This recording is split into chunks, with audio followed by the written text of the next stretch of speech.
young. You make me feel so spring has sprung. And every time I see you grin, I'm such a happy individual. You make me feel so young as a bird in the springtime. You make me feel there are songs to be sung, bells to be rung, and a wonderful thing to be done. You make me feel so just like a kid again, like I did when spring had just begun. And even when I'm old and gray, I'm gonna feel the way I do today, 'cause you make me feel so gay, so gay, so young.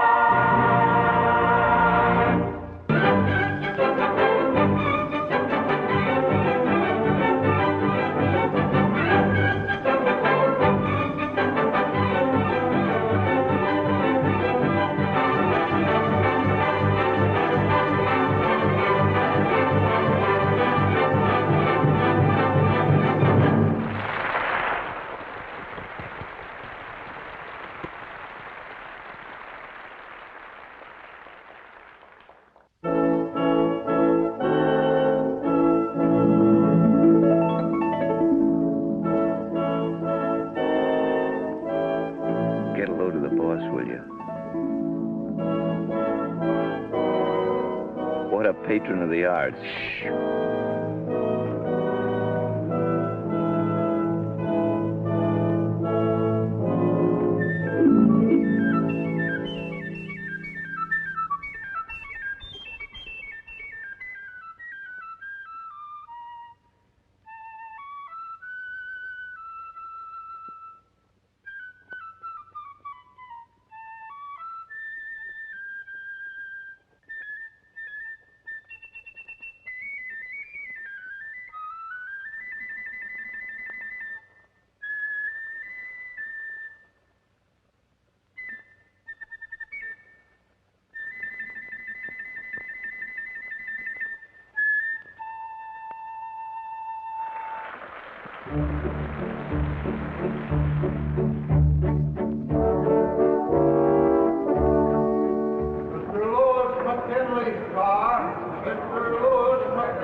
Good evening, Alice. Gee, Mr. Hodges, you were swell. Thank you, my boy. Why didn't you tell us you were going to play a solo? Boy, when you stood up with that big orchestra, it gave me goose pimples all over just knowing you. Really? Well, it's nice of you to say so. And all that applause. Very gratifying. What'd the maestro think? He seemed impressed. Funny, he didn't look so happy to me, the way he kept looking around. Oh, why should he have been happy? Grandpa stole the show, didn't he? I'll say, and with nothing but a little old piccolo, too. You want to drive home with us, Grandpa? No, thank you. I prefer to stretch my legs. Oh, come on, Grandpa. We won't be doing anything up front except a little necking. Maybe you could pick up a few pointers. Young man, it may interest you to know that when I retired from that field some years ago, necking became a lost art. Good night. Good night.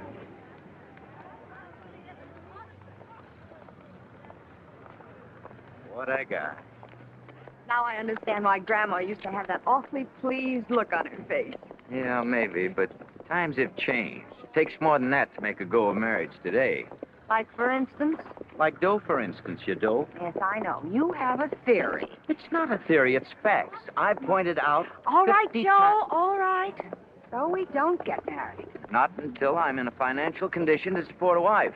How, in a comfortable wheelchair? Yeah, sure, if it takes that long. Could keep my job. Lots of girls do. My dear girl, as I've pointed out before, this world happens to be run on certain economic principles. But, Joe... Unless and until a man can take care of his own wife, how can he possibly succeed in the broader world of finance? World of finance, world of finance. Who cares about that? I want to get married. Can't you understand that? M-A-R-R-I-E-D. Just the same, we're not getting married until I'm assistant head of the personnel department. Oh, you economic pighead. Good night. Hey, where you going? Anywhere you're not. All right, go ahead. Walk. Let's see if I care.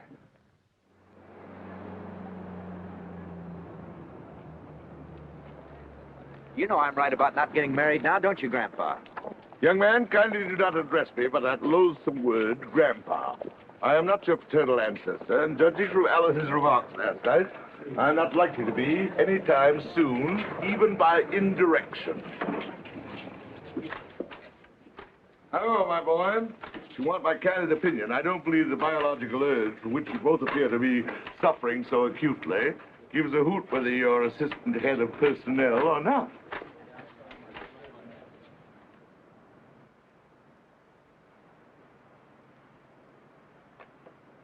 Morning, Dick, my boy. Good morning, John.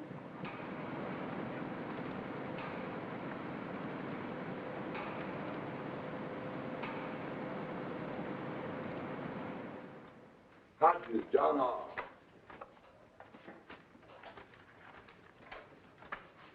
Walters, Robert H. No. Marino, Joe. Oh, no. By the eternal no.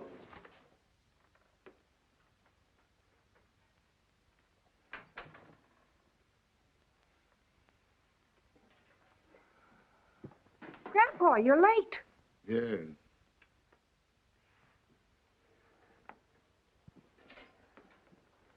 What kept you, Dad? Business.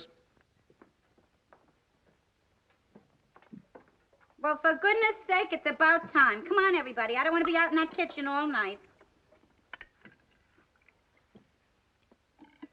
You're usually the first one home, Grandpa. What you been doing with yourself? Playing the piccolo someplace? I had to see the shop foreman. I was fired today. You fired? Retired, I think they call it. What for? What have you done? Nothing, Della. Only it seems the policy of the company not to employ people over 65. Oh, Grandpa, I'm sorry. Thank you, my dear. How do you like that? Fired just because you're 65. Hey, you really 65, Grandpa? My, how time flies. Boy, has this been a wonderful day. First I get pains in the stomach. When I get home, I find my father's been fired. Well, eat your soup before it gets cold. I don't feel like soup. What's wrong with it? Not enough salt? Not enough salt, not enough anything. I tell you, if it rains tomorrow, I'll go nuts. Who said anything about rain? The weatherman? Yes, sir, that's all we need now. For it to rain and for me to catch pneumonia. Go on. How can you get pneumonia? You haven't even got a cold. Pneumonia happens to be an occupational disease with sign painters. Everybody knows that. You stand on a ladder painting names on store windows. It starts raining. You get wet. Along comes a breeze. There, you see what I mean? Pneumonia. Pneumonia just because you sneezed once, or... What's wrong with you? Cramps? Or don't you like my soup either? I assure you, my action has nothing to do with the quality of your food, Della. I'm just not hungry. So if you'll excuse me. Look, if certain people around here don't like the way I cook, just let them say so. After all, I would like to remind you that I was not raised to be a cook. I happen to be a singer, in case you've forgotten. Before I married your son, I never even had my hands in dishwater. Mother, nobody's talking about your cooking. No, but they're thinking about it. The first thing you know, somebody will remind me that I came from Brooklyn. But first, I would like to remind them that some of the finest people in the world have come from Brooklyn. Yes, and while we're on the subject, I would like to say that there is no telling how far I might have gone if I hadn't thrown away my career for the... Oh, for goodness sake. Now look what's happened. Poor Grandpa. Wonder I have any appetite left. First Grandpa gets fired, then you sneeze, then the piccolo. All we need around here is a great big shiny pipe organ.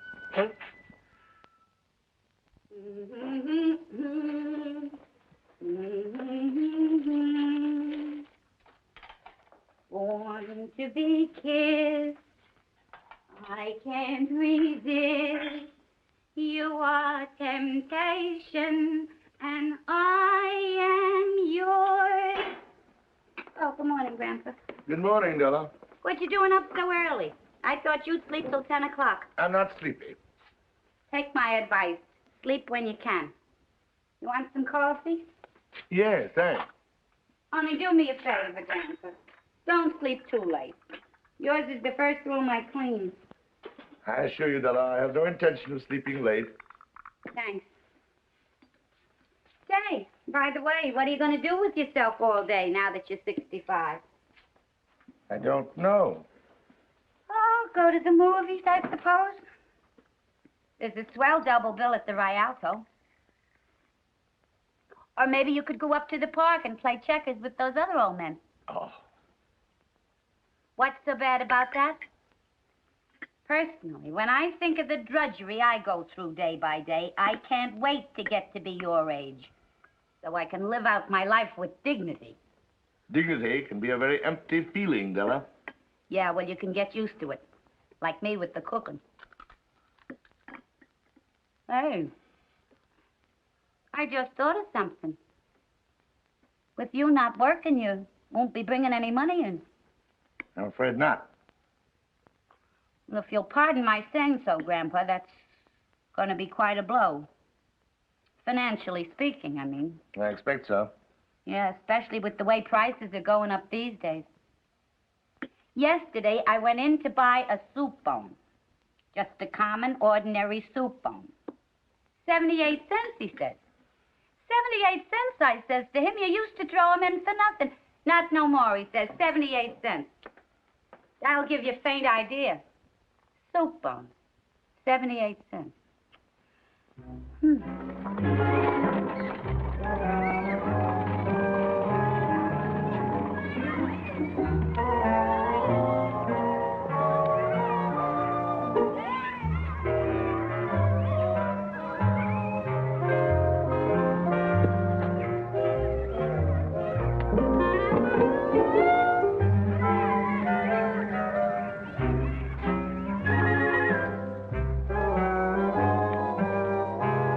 What happened then? So what happened? So she picked up my hat and threw it at me. Hit you? Right in the mouth. Get out of the house, she yelled.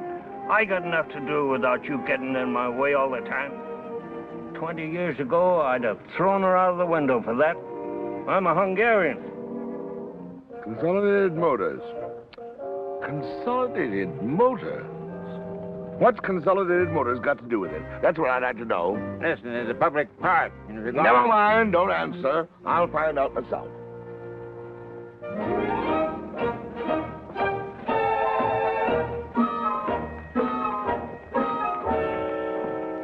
Now, this is a code we'd like you to follow in all cases. We'll put the letter on the automatic typewriter, but leave the last paragraph to us. Young man, what has Consolidated Motors got to do with Acme Printing Services? Grandpa, what are you doing Never here? mind the salutations. Look at this. It says I've been fired because it's the policy of Consolidated Motors and its subsidiaries not to hire men over 65. I want to know what in thunder Consolidated Motors has to do with it. Search me. Hey, Erickson. This is my girl's grandfather, Mr. Hodges.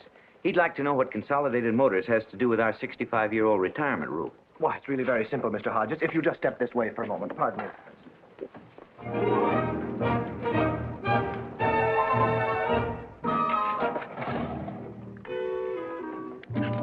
Now, we of the Acme Printing Services are a subsidiary of the Bessemer Publishing Services, whose stock is owned by the Simpson Iron Foundry, which recently merged with the McCullough Nut and Bolt Company, whose parent organization is, of course, United Hardware, the directorate of which is interlocked with Brotherton Steel, a subsidiary of Consolidated Motors. Does that answer your question, Mr. Hodges? Yes, but I must say it seems a little complicated. Big business. Now, if you'll excuse Just me... a moment, young man. Do you suppose if I went to Consolidated Motors, I might get them to change such an absurd policy? Why, Mr. Hodges, you don't mean you'd seriously consider going to Consolidated Motors about such a policy? I'd seriously consider going to the North Pole by a dog sled in the heart of winter if I thought I could get my job back. Well, I certainly wouldn't advise a trip to Consolidated Motors, Mr. Hodges. Even if you got an appointment, which is very unlikely, I don't see how Consolidated Motors could change its whole employment policy involving several 100,000 people just to please you. Now, wait a minute, Erickson. Maybe you could just write a letter to the president of Consolidated Motors. Tell him how you feel. Tell him that you... What's his name? Whose name? The president of Consolidated Motors. I don't know, Sloan, Stone, Ross... Do you know, Mr. Erickson? No, but I'll find out. Mr. Benson, who's president of Consolidated Motors? The president of what? The president of Consolidated Motors. You got me. Why? Never mind. I'll call Mr. Gallagher's office. Mr. Gallagher's vice president in charge of personnel. Yeah? Pardon me, Mr. Gallagher. Erickson speaking. Do you happen to know who's president of Consolidated Motors? Used to be Knudsen.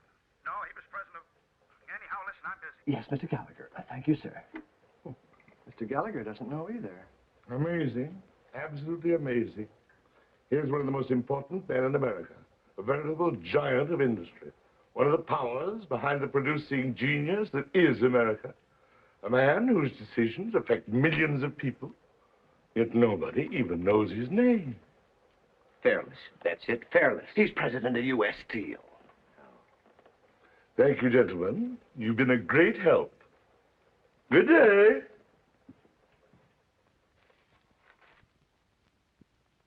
Here it is. I found it. Consolidated Motors. Look, Harold P. Cleveland, president. Congratulations, miss. Whether you're aware of it or not, you have just solved one of the great mysteries of the age.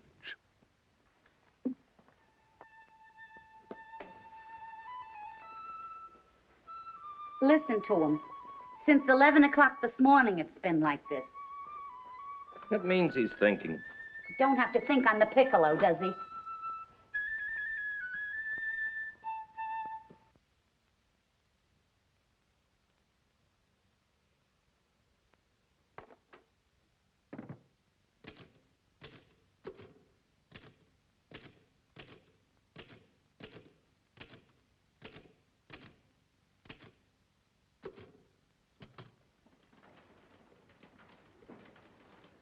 Oh, good morning, Mr. McKinley. Good morning, Harriet. Bring in your book and the mail.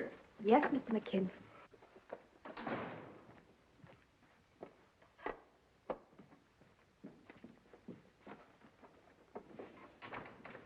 Well, what have we got for today? 11 o'clock appointment with Mr. Gallagher, personnel. 1 o'clock luncheon with the representative of the Blakewell Paper Company. I'd like some coffee, dear. Yes, Mr. McKinley. Then there's your tailor, the barber, the man about those shirts you ordered. And don't forget your pills. What the devil is this? I don't know, sir. I didn't have time to open it. Yes, Mr. McKinley? Listen, Gallagher. I just got a letter from the Executive Secretary of Consolidated Motors advising me that Harold P. Cleveland, president of Consolidated Motors, will be in town Tuesday. Will I please show him every possible courtesy? Now, what the devil is this all about?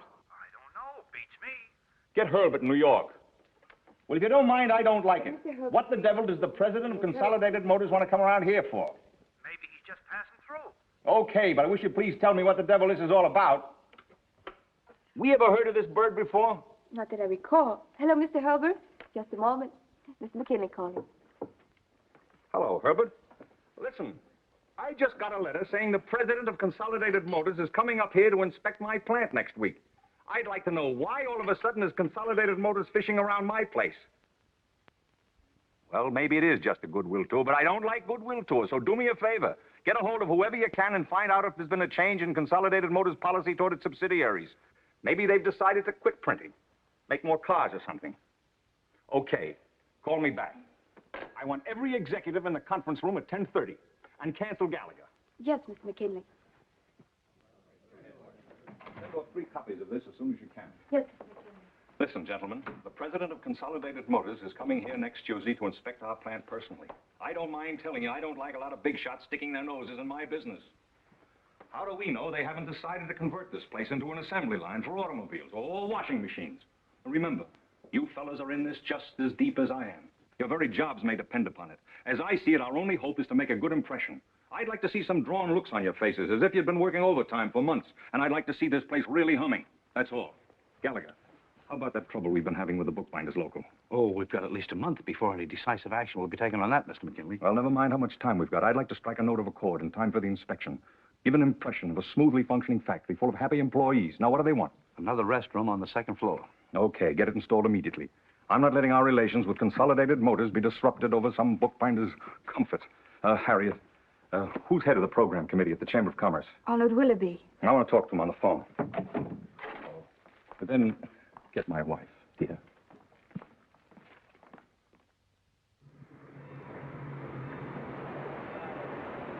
What does he look like? Why, he's great guns, don't you know? I never saw him in my life. Well, of all the idiotic things, a big man like Mr. Cleveland, a man who... the president of Consolidated Motors.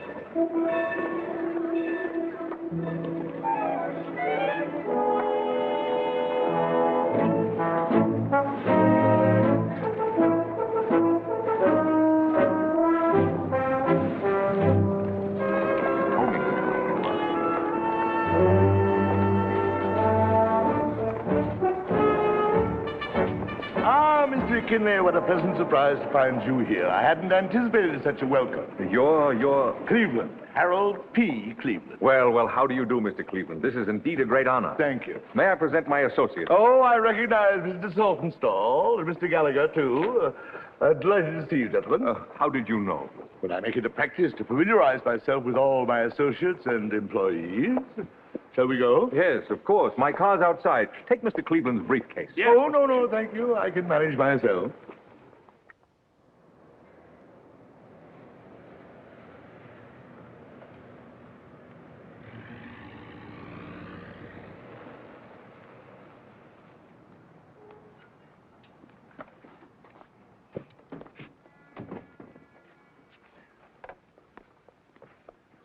Any special department you'd like to inspect, Mr. Cleveland? We'll start with the hand press department in the composing room. Afterwards, I'd like a word with your executive. Yes, indeed. I've already issued orders for all our executives to place themselves at your disposal. Splendid. Mr. Cleveland, may I ask, is there any special significance to your visit? Special significance? Not at all. It's only a routine inspection tour.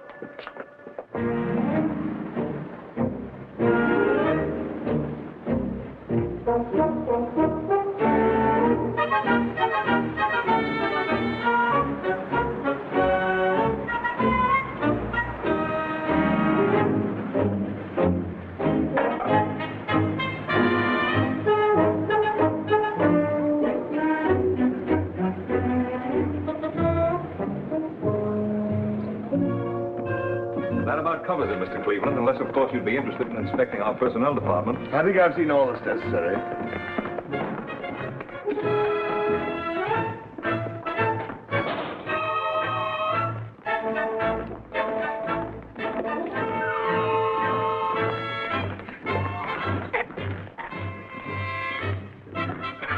Here we are, Mr. Cleveland. This is our conference room. What's the matter? Come in, gentlemen. Well, I'll be, Do you know who that was? Well, sure, the president of Consolidated Motors. The president of Consolidated Motors, my hind foot. That was John Hodges. Who? John Hodges of our hand press department. My girl's grandfather. Your girl's what? Grandfather. Didn't you see him wink at me? Why, certainly not. What are you talking about? About John Hodges. You know, the old guy who came in the other day and asked us the name of the president of Consolidated Motors. Yes, but what about him? That's him in there. Only everybody thinks he's the president of Consolidated Motors. Really, Elliot, you ought to see a doctor or something. Why in the world would an important man like Mr. McKinley be wasting his time with somebody from his own hand press department? Sometimes, Elliot, you're a very stupid man. Gentlemen, I'll tell you why I wanted to visit your plant. As a young man, I had great admiration for the art of printing. I still have that feeling. But in all frankness, I must tell you that I've been keenly disappointed with what I've seen here today. Well, you've got this place running like an automobile factory, and that's downright foolish. Not one single white-haired man did I see on the job. Where, I ask myself, where are those men? Those artisans? Yes, those artists whose love of their craft has been handed down from generation to generation. Got that, Harriet? Yes, sir. Now, I know it's the policy of Consolidated Motors not to hire people 65 years of age or over. Perhaps the labor technique of putting an automobile together requires youth rather than experience. But for the life of me, I don't see how such an asinine policy, and I use the word asinine advisedly, can apply to the art of printing. My suggestion, Mr. McKinley, is that you forget about the age requirements of our assembly lines and bring back the experienced craftsmen who honor your trade immediately. Harriet, take a memo to all our executives. As of today, our employment policy is no longer governed by the 65-year age level. All employees who have been retired for that reason during the past year are to be notified immediately that their jobs are open, provided they wish to return to work. Thank you, gentlemen. Now, if you'll excuse me, I have a train to catch. But, Mr. Cleveland, you can't leave just yet. I've arranged a luncheon in your honor at the Chamber of Commerce. What? And I've even taken the liberty of engaging a suite for you at the Commodore. And my wife is expecting you for dinner tonight. I'd never live it down if you didn't show up. Well, in that case, why not? Thank you, Mr. Cleveland. This way, please. Pardon me, Mr. Cleveland, but wouldn't you like me to send you a copy of your speech? Oh, thank you, young lady. I don't think it's necessary. I'm sure my suggestions are going to be carried out. Oh, yes, indeed, Mr. Cleveland. Well, anyhow, Mr. Cleveland, I want you to know I think your speech was grand. I felt real honored just to hear it. Oh, no, my dear. It's I who've been honored. Good day. For men of mature experience. Is he still in there? Who? John, I mean, Mr. Cleveland. Yes, he's speaking now. Wait a minute, you can't go in, only members. But I gotta go in. I gotta find out if he... Get this to the... But you can't. Today, I hear a great deal of talk in this country about the dangers of inflation, which may lead to another economic depression. In a society as complicated and delicate as ours, we must leave no stone unturned in our search for stability. And in these old and expert men of 65 and over, there is a great fund of stability.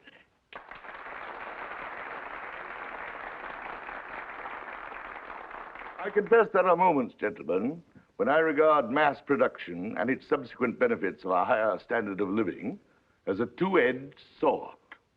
What are we sacrificing in this frantic chase for comfort?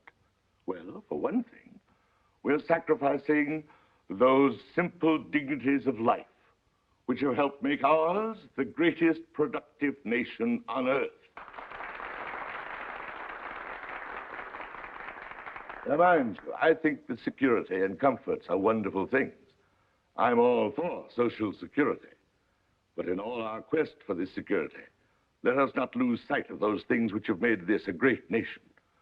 Let us not forget that our economic strength depends basically on one thing: individual initiative. We here in America have a great tradition to uphold, a tradition of hard work, a tradition of opportunity, a tradition that every man may go just as far up the ladder of success as he individually is capable of going.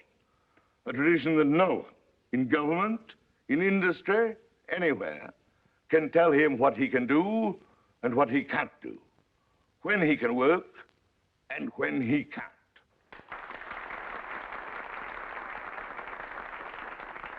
In all earnestness, I tell you, gentlemen, that just so long as our workers can go to their jobs with the same fervor and self-respect that they go to their wives, will we be able to fight off the threats of inflation and avoid the pitfalls of depression. I thank you.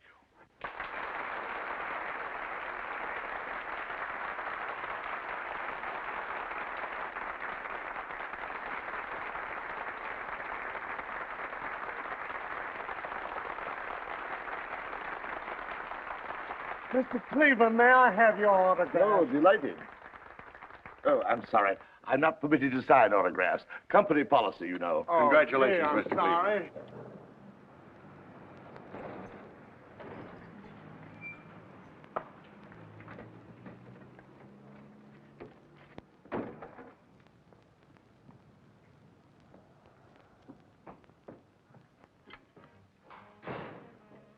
Well, it's about time.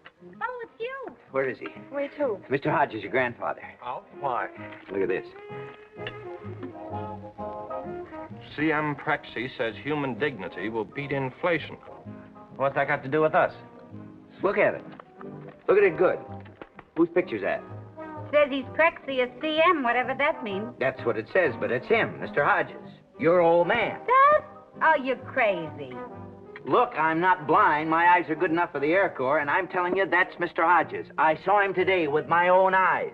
Oh, for heaven's sakes, Joe, sit down and stop being ridiculous. What in the world would Grandpa be doing at a Chamber of Commerce luncheon? Just look at the picture. That's all I ask. Just look at it. That could be a picture of anybody. As far as I can see, the only resemblance is they both got whiskers. Not even the same color whiskers. But I'm telling you, he winked at me. Joe, look at me. Look me in the eye. Have you been drinking? Drinking? I who think of nothing but success 24 hours a day drinking? Well, I like that. But I'll tell you one thing, I'm going to get cockeyed tonight if somebody doesn't start believing me. Oh, boy, what a house this is. First, we get a piccolo player. Then we get a fellow who sneezes just once, and all of a sudden he's in a hospital for an occupational disease. And now we got a lunatic on our hands who starts seeing things in newspapers. By George, this Cleveland makes sense. I'm going to save this. I want Dad to read it. Read it? He said it. Joe, please. So you think I'm drunk? Well, what else am I to think when you come bursting in here screaming that Grandpa is president of Consolidated Motors? Okay, I'm a liar. I'm drunk. I don't know what I'm saying. But I'm telling you, I saw him today, and he winked at me. Good evening, everybody. There's good news tonight. This afternoon, Harold P. Cleveland, president of Consolidated Motors, offered a confused world the best recipe to beat inflation and continue prosperity that this commentator has heard. Yes, sir. Winked at me. Have you already mixed the martinis? Yes, madam. My husband likes them very dry. I understand, madam. He also likes them served immediately after he comes in. Yes, madam. Well, that may be he now, though why should be ringing the bell? Shall I go and see, madam? Please. Willie. Huh? Turn that thing off. Okay. Good evening. Good evening. Who should I say is calling, sir? Me. Mr. McKinley. I live here. I beg your pardon, sir. You'll find Mrs. McKinley in the drawing room. New butler. I tell you, the servant problem. Yes, today. I know. I've been having trouble with my cook lately, too. Lucille, this is Mr. Cleveland. Mr. Cleveland, my wife. How do you do, Mr. Cleveland? It was nice of you to come. Thank you. It was nice of you to have me. Come on, meet him, but listen. Do me a favor just for tonight and spare us any of your political philosophy. Okay. Mr. Cleveland, this is our son, Willie. Good evening, young man. Hello, Mr. Cleveland. Hey, we were studying economics the other day, and I saw a picture of you. But you don't look a thing like you do. Willie. Yes, sir. My husband likes martinis, Mr. Cleveland, but if you prefer something else... Not at all. My favorite beverage. These dry? Yes, Louis, very dry. 4-1, sir. Here's to Consolidated Motors. Thank you. But if you don't mind, I'd rather drink to a lovely lady. Thank you. I'll take the tray. Yes, sir. What class are you in, young man? 10th? On the football team? Well, kind of. Kind of. Oh, so that's the way it is. I used to be a bench sitter myself. How about a little refill, Mr. Cleveland? Thank you. A wee modicum, perhaps? I thought we'd have dinner at home tonight. Just family style. After that, if you like, I thought we three might run out to the country club for a little while. The country club? I'd like you to see it. It's brand new and not half bad. Most of my executives belong. Got a great little golf course. What do you say? Well, I'll be delighted. That is, if Mrs. McKinley... Oh, I'd like it very much. Very much indeed.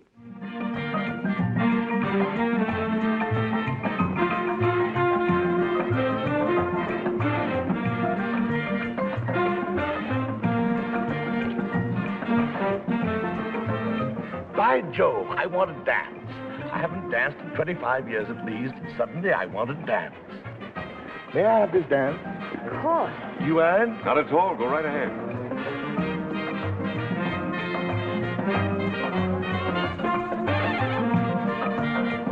What kind of barbaric music is this? It's the rumba. For one moment, I had the wild illusion it was the bunny hug.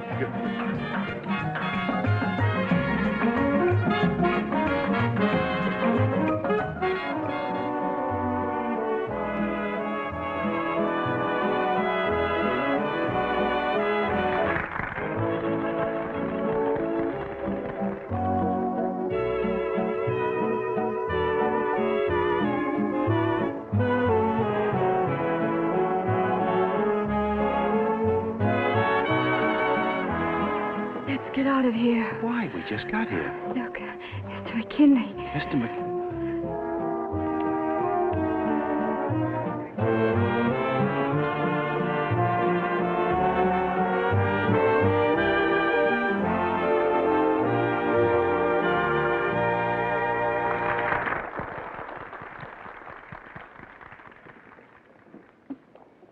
Well, you two must enjoy dancing. Your wife happens to be a very beautiful dancer, Mr. McKinley. Yeah? Well, for myself, I think it's a waste of time. Look, if you don't mind, I'll run along. I've got some papers to go through. Well, perhaps we'd all better... Oh, no, you two stay here and enjoy yourselves. I'll send the car back. Oh, don't bother. We'll get a taxi. No bother. My driver's used to waiting. I'd prefer a taxi, Louis. Okay.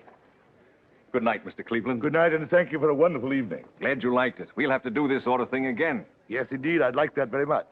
By the way, before you go, there's just one thought that I'd like to leave with you, Mr. McKinley.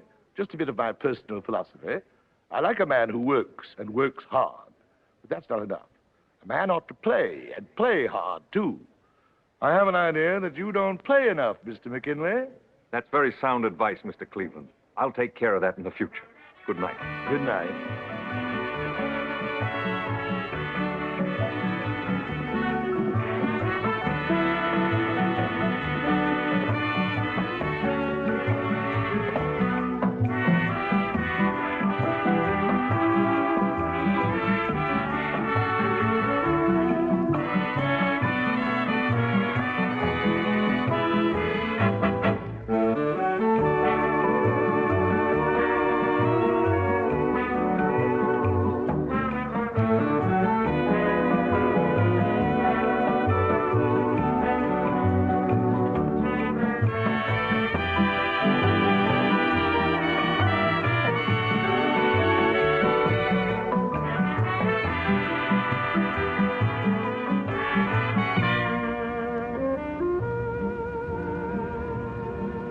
mind if we get out here?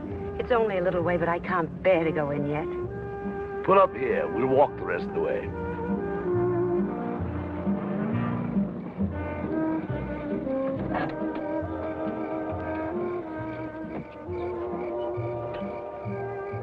Just wait for me, please.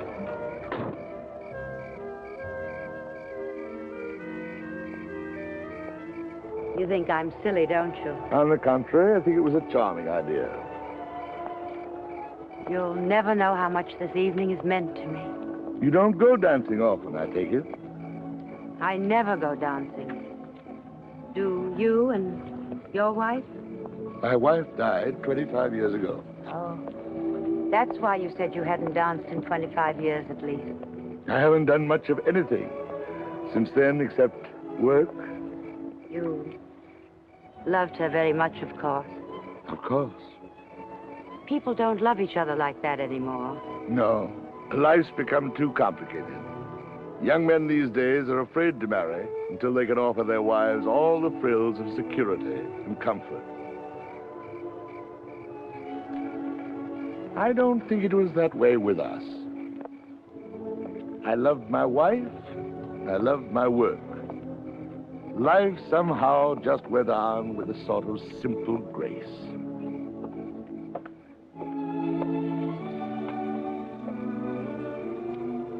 Are you leaving tomorrow? Unfortunately, very early tomorrow.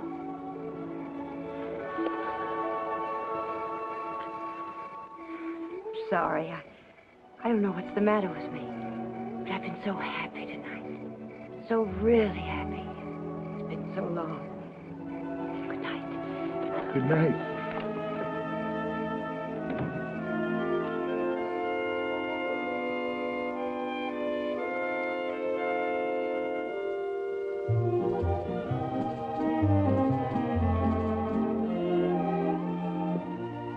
Listen, don't give me that he wanted to talk business routine. Funny, but every time I want to talk business, you're always too busy. But it's true, Mr. McKinley. You know, as a rule, I never mix business and pleasure. I only thought that Mr. Gallagher and I could take some of the office burdens off your shoulders. Office burdens? Well, that's a new one. And another thing, since when do you have to dress up like that for a business conference? Okay. Tell Gallagher I'll take up this matter with him in the morning. Good night. You two must have closed up the joint.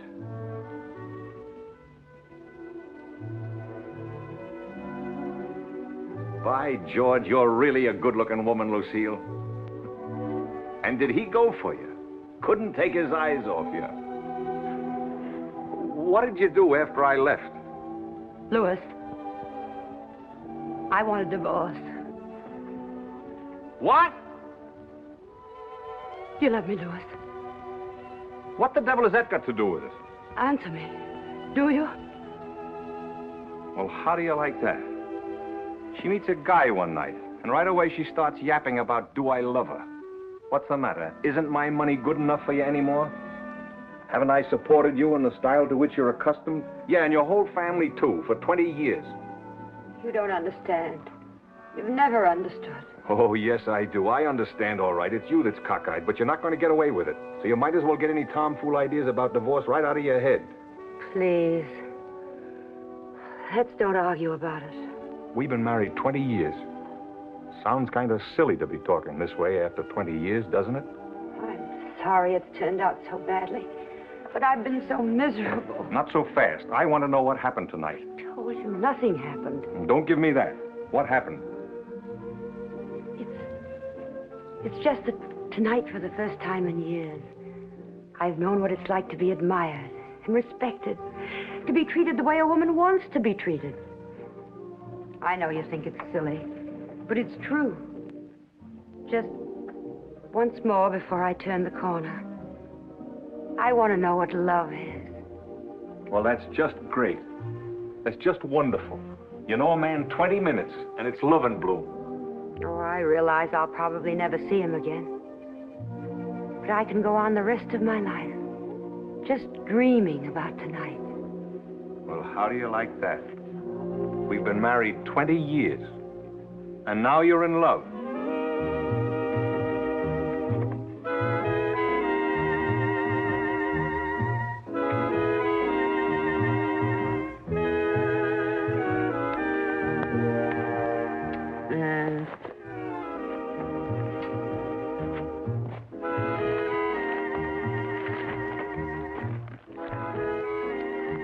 Ooh, that looks nice. Only $20 down. Yeah, but with the present credit system in this country, controls and all that. Joe, we're talking about a bedroom suite. My, up so late? The Prexy of CM. So I'm crazy, am I? I'm drunk. Look at him. Grandpa, your beard. Dad! Look, Mr. Hodges, before you say a word, will you do me a favor? Will you tell these people... this. Dad, what have you done to yourself? What happened? You stay out of this. I want to get this matter settled first. Once and for all, are you or are you not the president of Consolidated Motors? My boy, you've no idea what I am. There, you see? I told you so, but nobody believed me. Oh, no. But why, Grandpa? Why did you do it? I wanted my job back. And just for that, you go out and pretend you're president of Consolidated Motors? I didn't count on its getting so involved, Ella. I thought I'd just establish a new hiring policy and then come home. You didn't count on its getting so involved. Boy, that's a good one. Get a load of this. Oh, an atrocious picture. You'd think with all the photographers there are in this town, at least one would have got me in focus. I give up. Honestly, I give up. My own father. Pardon me for asking, Grandpa, but what happens tomorrow when the real president of Consolidated Motors finds out he made a speech today? I'm sure I don't know, Della, but I must say it reads like a very good speech. I'll tell you what's going to happen. This is what's called confidence work, like selling phony stock. You can get 5 years in jail for this sort of thing. Really? So much? Personally, I give them 24 hours before they put you in jail. Unless, of course, you turn yourself in. That way they might be a little more lenient. I was in a show once where this fella pretends he's somebody else, only he ain't. Oh, boy, what they did to him. Holy smoke, I just thought of something. That jerk Erickson. I told him about it, and he's just the sort of heel that'll turn you in because he knows he'll probably get a promotion for it. Just my luck. He turns you in, and they make him assistant head of personnel. You sure about that? He'd turn his own mother in to get that promotion. He's that type. Well, then why don't you turn him in? Why should that other jerk get all the credit? I couldn't do a thing like that. Oh, don't be so noble all of a sudden. You want to marry Alice, don't you? Well, yes, but... Yeah, and you can't or you won't till you get that promotion.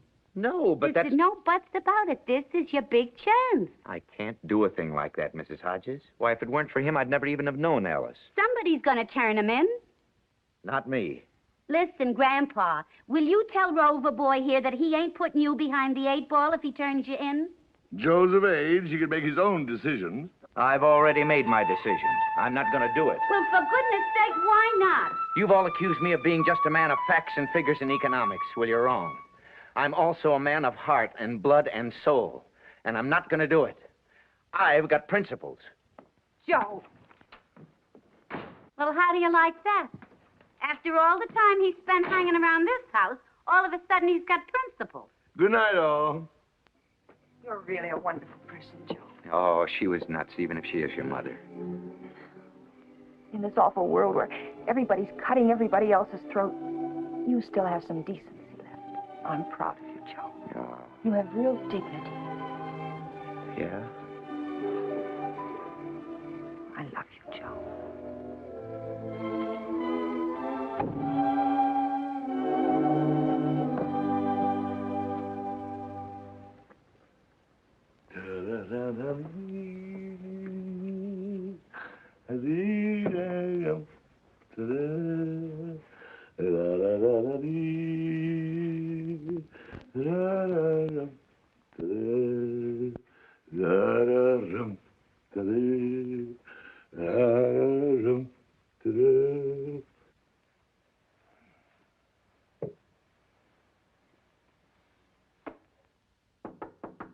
Come in. Grandpa, I just made a wonderful discovery. Really? I just realized that you're a great man. Ha-ha. I guess I'm beginning to grow up at last, Grandpa, to understand things. What kind of things, my dear? Dignity. That's the word, dignity. All of a sudden, it came to me like a flash of lightning that there's nothing so important as a person's own dignity. It's more important than maintaining a high standard of living or even being assistant to the head of some old department. And that's what this was all about, wasn't it? You were fighting for your dignity, the dignity of your work. And for that, you were willing to take on the whole complex world. I think you're a wonderful man, Grandpa. Thank you, my dear. Good night. Good night.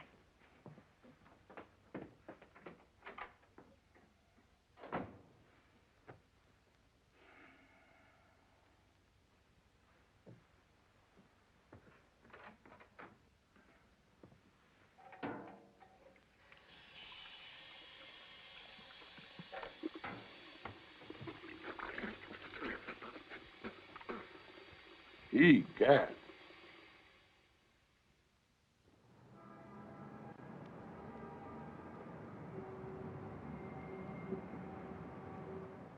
In our time, we have grown accustomed to the machine age and its coldness. Mr. Cleveland's fine speech has given us a new realization of honor and humanity, as well as a truer understanding of the individual's place in our American culture. Our hat is off to Mr. Cleveland. He is a great American. Read what that paper there has to say, Mr. Cleveland? Not yet. It says, God bless Mr. Cleveland and Consolidated Motors. They restored our faltering faith. That sure was some speech, Mr. Cleveland. Kind of makes you proud to be an American. I've never seen anything like it. There must be 10,000. This isn't even half of them. Listen, Clancy, of course I'm only head of public relations around here. I suppose it'd be too much trouble for anybody to tell me when the boss is going to make a speech. Don't blame me. I didn't know any more about it than you did. He told me he was going to the ball game yesterday afternoon. What a speech. This will sell 1 million cars. And look what's happened to the market. Opened 2 points up straight across the board. I've seen this. That's cute. Yes, sir. I bet the rest of the industry's tearing their hair out right now. Still, there's something fishy about all this. Unless I'm out of my mind, I was having luncheon with Mr. Cleveland at the plaza at 1 o'clock yesterday. Oh, now take it easy, Bill. You better lay off that hooch. That's when he was making this speech. Well, maybe 1:15, 1:30, but I know it was yesterday. Hey, Harold, what's the big idea? Set up a special meeting of the executive committee in my office at 11 o'clock and get my lawyer. To sum it up, gentlemen, it appears that this person's speech has not only caught the public's fancy and brought this company a great deal of goodwill, but it's had a profound effect on the whole market. Indeed, on the whole business structure of America. The question now is, what are we going to do about it? There's only one thing we can do. Categorically deny the whole thing. And categorically deny ourselves $25 million? Well, if we don't deny it, you can bet that somebody else will. Then where will we be? You're a lawyer, Joe. What do you think? Well, frankly, it looks to me like a carefully planned maneuver, not only to create a bull market, but to put Consolidated Motors in an awkward spot. Maybe, though actually, when you analyze it, the speech doesn't really say anything except what we've all been saying. About individual initiative, keeping our shoulders to the wheel, and giving a bunch of old men some jobs. If you ask me, I'd say it's the work of a crackpot. I disagree. I've read the speech a dozen times. I don't find any crackpot ideas in it. In fact, I consider it a splendid speech. I'm inclined to agree with everything it says. No, Ernest, the thing that worries me is, why didn't I make that speech? What? You're paid a handsome salary to handle the public relations of this company. Here's a fine business talk that I could have made. Now, why didn't you think of it for me? But Mr. Cleveland, In fact, why didn't I think of it for myself? For that matter, why didn't some of you other gentlemen think of it for yourselves? Well, I think Mr. Cleveland has a point there. Now, my suggestion is that for the time being, at least until we can make an investigation... I've already taken steps to do that. Then I move we just sit tight. I second the motion. All in favor? Aye. Gentlemen, I know I don't have to caution anyone here that this is a matter of utmost secrecy. Good day.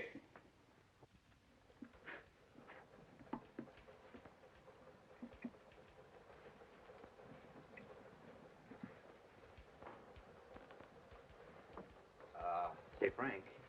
Yeah? You remember my telling you yesterday about the president of Consolidated Motors and how it was really an old guy in our hand press department? So?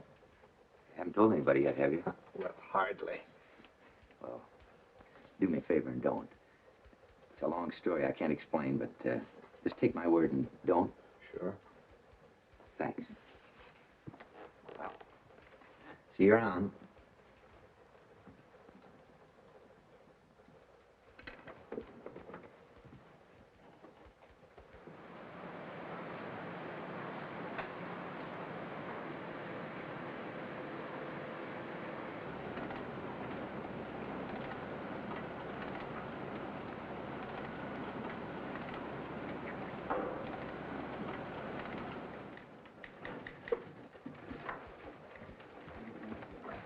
Hold this, Beth. Thank you.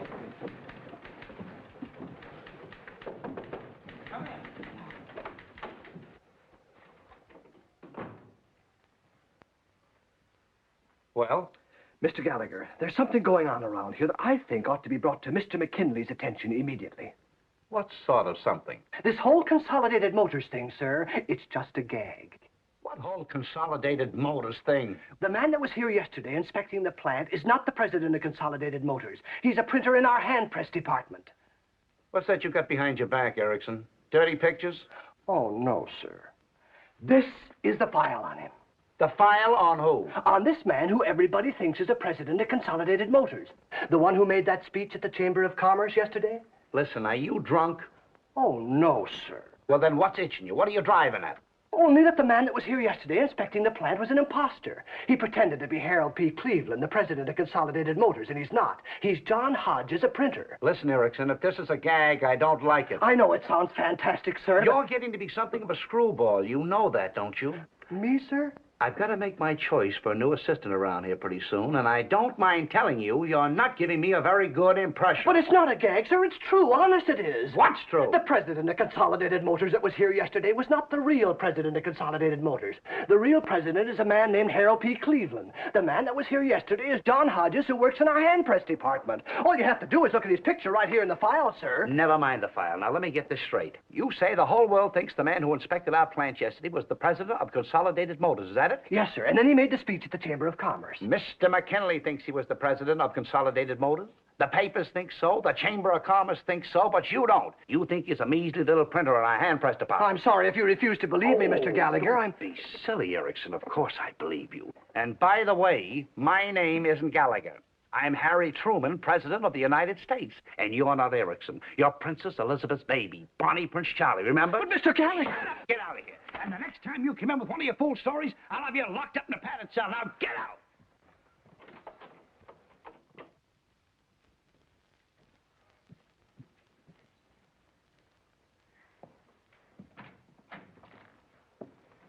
Mr. McKinley in?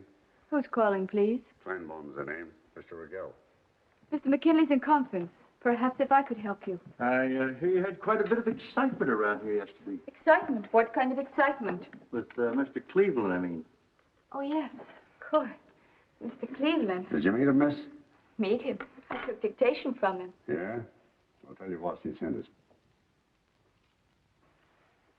Just a moment.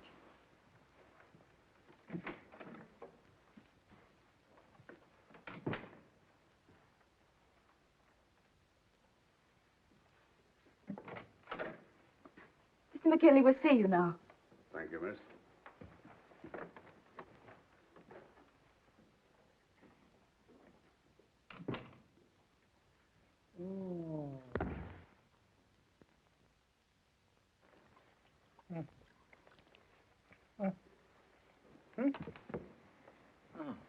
How do you feel?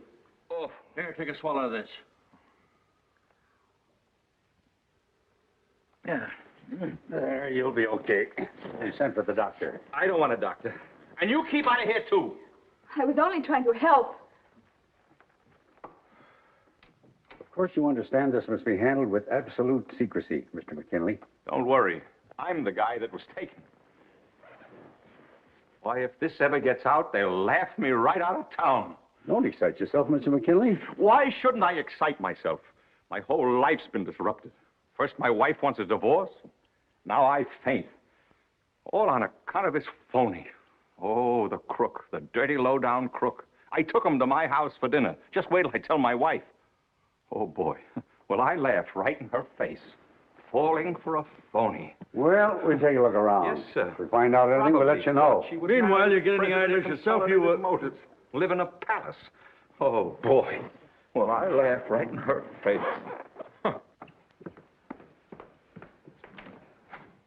I've got to see Mr. McKinley right away. It's a matter of life and death. What's the name? Mr. Erickson of the Personnel Department. Personnel. Mr. Gallagher's department? That's right, and please hurry.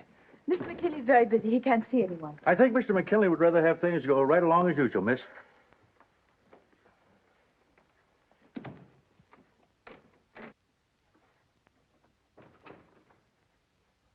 Mr. Erickson of the Personnel Department to see you, Mr. McKinley. Who the devil is Mr. Erickson of the Personnel Department? I assure you I haven't the faintest idea, Mr. McKinley. Only he says it's extremely urgent. Oh, he does he? Really, Mr. McKinley, I'm only trying Okay, send him in. Why not? The more the merrier.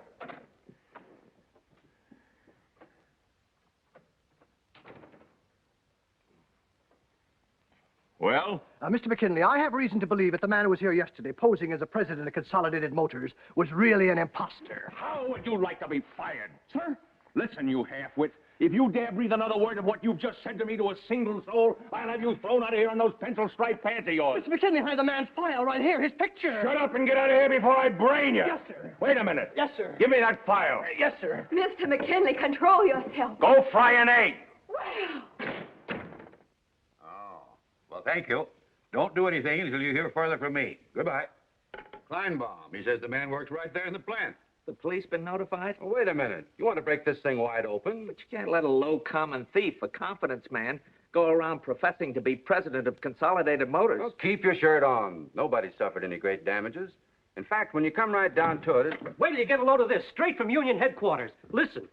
Since Mr. Cleveland has shown a willingness to see labor's point of view, and since the United Automobile Workers are just as eager as Mr. Cleveland to maintain the nation's economic strength, we hereby pledge ourselves to arbitrate all current differences in the same spirit of this speech. How do you like that? Why, this is absolutely the most ridiculous position the company has ever been in. Looks like we're saddled with that fool speech whether we like it or not. That's right. If we deny it now, we'll be accused of trifling with the future prosperity of America. As a matter of fact, in view of the sharp market rise, I'm not sure that those of us who have bought Consolidated Motor stock recently wouldn't end up in jail.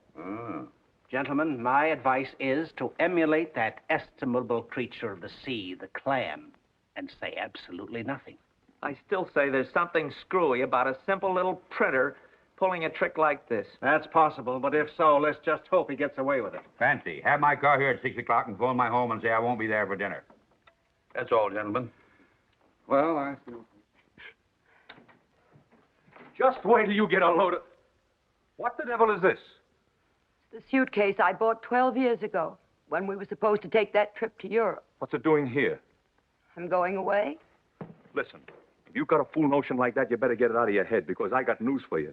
And you better get a good hold on the bed, because when you faint, I don't want you banging your head on the floor. What would you say if I told you we had a phony to dinner last night? A what? A phony. That bird's no more president of Consolidated Motors than I am. He's a crook, an imposter, but don't worry, I'll send him to jail if it's the last thing I do. Here's a whole record on him. Just look for yourself. Who is he? A printer. In my own hand-press department. John Hodges. How do you like that? Why, I think it's wonderful. What? I said I think it's wonderful. Look, I'm in no mood for jokes. Now unpack that suitcase and come on down to dinner. But I won't be here for dinner. I'm leaving. Now listen, just because some measly $62 a week printer in my own factory dances the rumba. Last night, for the first time, he made me realize just how empty my life has been. And stop crying. You know I can't stand tears.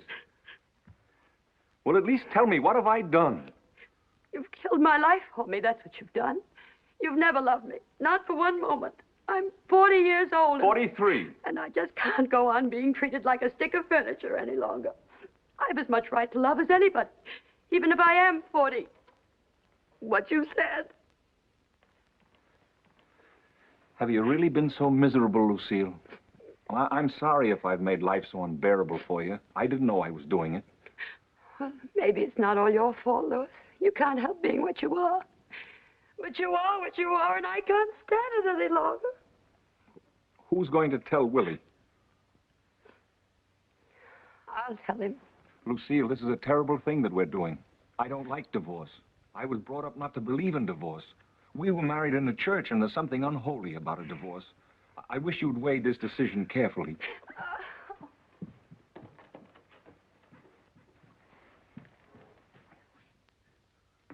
Willie. Oh, Mom, that's dark. Yes, dear, I know. Willie, I have a shock for you. But I think you're old enough and sensitive enough to understand. Sure, what is it? Your father and I, we're separating. We're getting a divorce. Divorce? Is it a very big shock to you, dear? Is it a shock? Boy, is that some question? Of course it's a shock. Naturally it's a shock. Oh, I'm sorry, dear. I didn't mean to shock you. But I thought it would be better if I came straight out and told you. Here, sit down, darling, please. I don't want to sit down. I don't feel like sitting down. You're angry with me. I'm not angry. I'm just upset, that's all. What's so surprising about being upset? You'd be upset, too, under the circumstances. Oh, dear, I didn't mean to upset you. Actually, I'm quite upset myself. I feel terrible. Right here in my stomach. Woolley, you're not going to be sick. I don't know.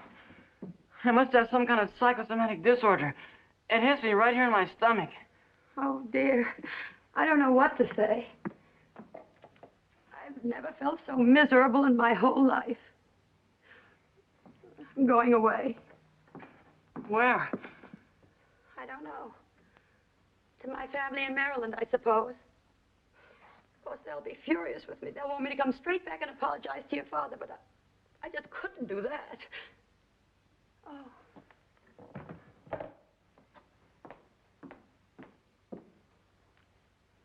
Bye, dear. Go take some aromatic spirits of ammonia, then lie down flat. Where's your mother? Gone. Gone? Gone where? Marilyn, I feel sick. I'm sick of my stomach. Listen, I got no time for you and your stomach. I gotta stop her. That's a fine thing to say, a fine thing. My mother comes in and says, don't get sick, but your father and I are getting a divorce. Then my father comes in and says... All right, all right. Take some soda water. I'll head her off at the railroad station. You stay here. If she comes back, don't let her out of the house again. I think I'm gonna be sick all over the place. And that'll show 'em. Alice, I got it. I got it. Got what? The job, the promotion. Oh, Joe, that's wonderful. Now can we get married? You said it. Just name the day and I'll be there with bells on. See, I knew. All you had to do was tell that Mr. Gallagher... I didn't tell him anything. He just called me in and said, Joe, that Erickson's nuttier than a fruitcake. How'd you like to be my new assistant? Congratulations, my boy. Thank you. You're on your way. Someday, if you're not careful, you may even be a Mr. McKinley. Yes, sir. However, don't forget one thing. There's more in life than mere success, young man. Or rather, you should make up your mind what you mean by success. Remember, it's not just having a job. It's not just making money. It isn't? In fact, it has nothing to do with those things. It's what a man gets out of his work that matters. Are you doing something you like? Are you aware of the essential dignity of what you're doing with your hands, with your mind? Well, I certainly... First of all, there's a stewardship of responsibility that one of your generation... Yeah, well, there's the beer. What beer? The beer I ordered to celebrate our engagement, you dope. A case, a whole case. Wait, how do you know it's the beer? Maybe it's the police. The police? Oh, my goodness. I'll go. Yes? Does a Mr. John Hodges live here? Who's calling, please? Mrs. Lewis McKinley. McKinley? Oh, I'm sorry. He's gone to the door, country. Alice. Let Mrs. McKinley in. You're... John Hodges. I dyed my whiskers. You must excuse my granddaughter's behavior, but you see, we were expecting the police, so naturally she was suspicious. This is the rest of my family. My son George, my daughter-in-law, Hello. and Mr. Elliot, the young man who thought you were a case of beer. How do you do? How do you do? May I see you for a moment alone, please? Certainly. Come into my bedroom. Thank you. His bedroom. So what? After what's been going on in this house for the last 24 hours, you gonna draw the line at a bedroom? So what? No, please. Don't turn on the lights. Not yet. Well, it's a little compromising, isn't it, not having the lights on? I'd like to feel a little compromise. I'm leaving my husband. Really? May I ask why?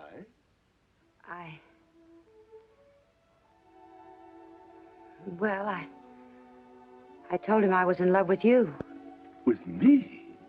But that's ridiculous. You've only seen me once. That doesn't matter. I know you for what you are. A gallant and wonderful man who respects me and acts like a gentleman. Even if you are what my husband said you are, a phony. Did your husband say that? Oh, he said some terrible things about you. He said you're a crook and an imposter and he's going to put you in jail. But I don't care. I'll stand by you. I'll even go to court and testify for you. And you can testify for me. Mrs. McKinley, I'm going to turn on the lights. Oh, no, please. Not yet. Yes, Mrs. McKinley. Now, immediately. Mrs. McKinley, though I may be everything that your husband says I am, and everything that you believe me to be, I am emphatically not a correspondent in a divorce suit. Do I make myself clear? Then last night was just last night? Mrs. McKinley, you're a very handsome woman. You dance extremely well. You also have a gift for summing up a situation. Last night was simply last night. I'm sorry if my bluntness offends you, but I assure you I have no intention of coming to treat any man and his wife, especially one as impulsive as you are. Perhaps if I were 30 years younger... Oh, no, please. Don't blame yourself. I understand, and I deserve this. I guess I'm just a silly woman who's made quite a fool of herself. And though it pains me to say so, you are. My husband and I have been married for 20 years, and this is my first infidelity. You don't say.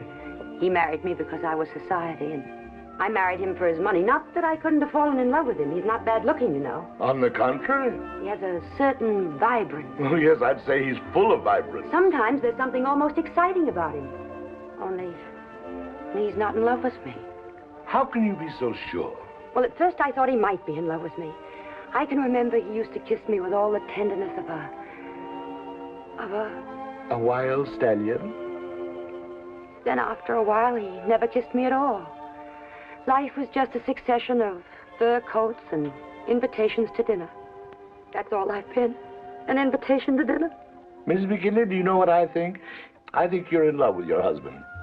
Me? I have an idea that if you were to kiss him once, just once, with all the tenderness of a wild mare?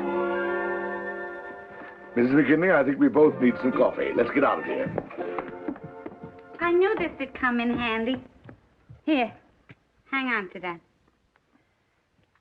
Serviette? Hey, the beer. I'll get it. Yes?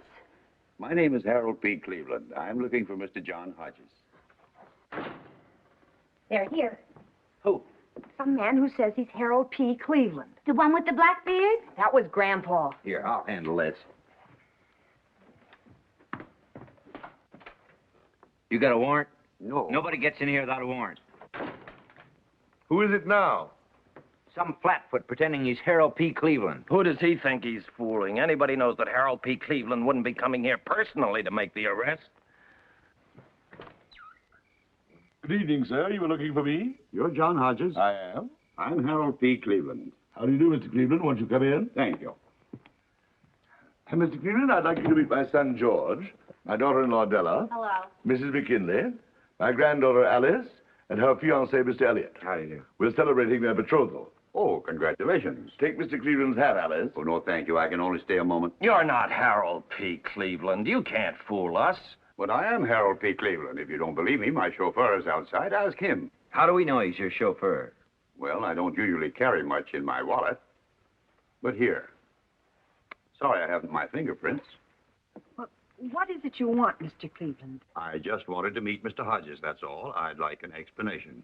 I think I deserve an explanation. I agree, Mr. Cleveland. Would you step in here, please? I don't mind telling you, Mr. Hodges, you put Consolidated Motors in a highly ridiculous position with this escapade of yours. And while I'm told that technically you've committed no crime, I'd still like to know why you did it. Did I hear you say that I'd committed no crime? Probably not. At least that's what our lawyers say. And from the fees they get, they ought to know. Well, well, this is a pleasant surprise. My son here was sure that I'd go to jail for 5 years. Imagine that, George. No crime. What do you know? He really is the president of Consolidated Motors. He is? There's no doubt about it. Is that so? My, what a crazy evening this has been. First, my daughter gets engaged, and then the president of Consolidated Motors drops in. Joseph, get the president of Consolidated Motors a chair. I declare, when you stop to think of it, you know, nobody's going to believe me when I tell them. They're going to laugh right in my face. Somebody give him a piece of cake. Oh. It's a Lady Anne chocolate surprise. Well, no, thank you. Oh, come on. I made it myself. My doctor doesn't allow me to eat cake. Oh? Why? You got diabetes? Oh, no, it's something entirely different. Oh. I'm sorry. May I shake your hand, Mr. Cleveland? I'd like to tell the people at the plant that I shook the hand of the president of Consolidated Motors. Not that they'd believe me, but I'd like to tell them so anyway. That'll do, Joe. Maybe you'd like a cup of my special coffee, Mr. President. Everybody says what good coffee I make, even though I'm not the cook type. I was on the stage, you know. Maybe you saw me. No, I'm afraid I never had that privilege. Have you any saccharin? Saccharin? No, but we can get you some in just a minute. Hey, Joseph, run over next door and borrow a cup of saccharin. Oh, well, please don't bother. I'll take it just as it is. Only half cream. No bother at all. You sure you never saw me? I was billed as Della Robbia, the bombshell of song. I never went to the theater when I was a young man. And now, Mr. Hodges, I'd like to hear your story. Well, it's really a very silly story, Mr. Cleveland. In fact, when I look back on it, it seems absolutely incredible. Here you are. Excuse me. Now, don't go away. I'll be back in just a minute.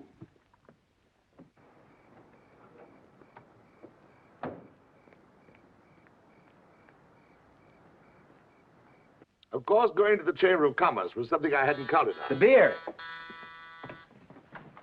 Mr. McKinley. I thought I'd find you here. Yes, Louis. Okay, all right, I love you. Do you hear? I love you. Now come on home and stop this nonsense. I beg your pardon. You keep out of this, whoever you are. This is between me and my wife.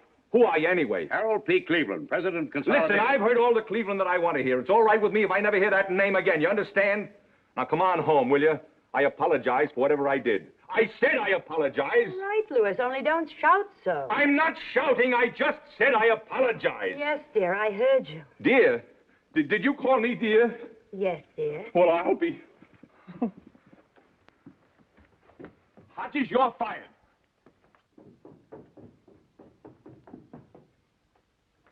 Grandpa. Grandpa? Oh, I beg your pardon.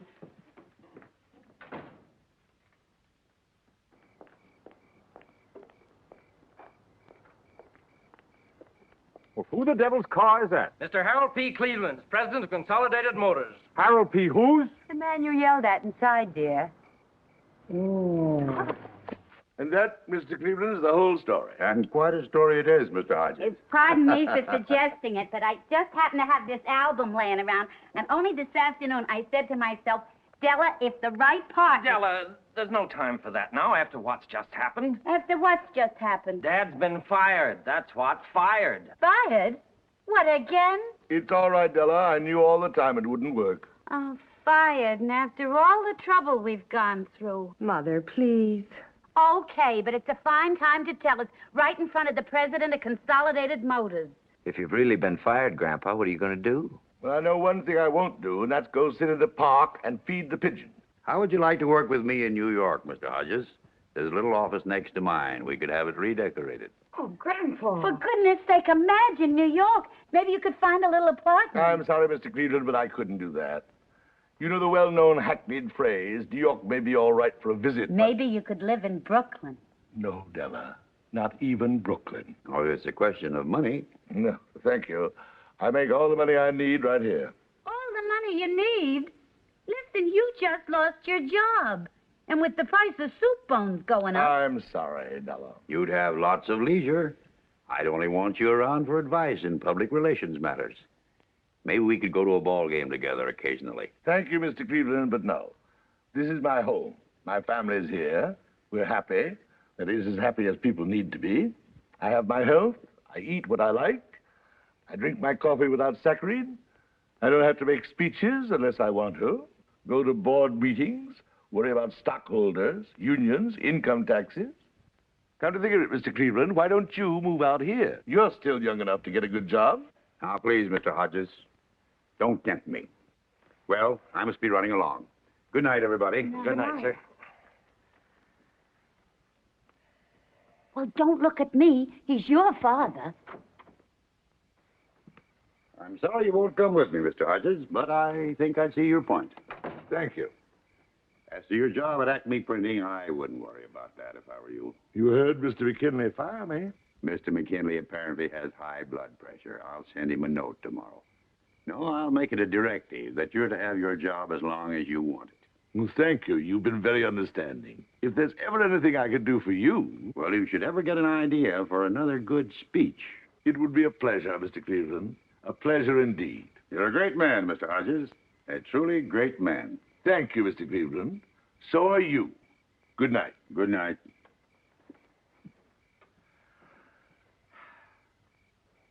Da-da-da-da-dee-da-yum. Da-da. Da-da-da-da-dee-da-da-yum. Da-da.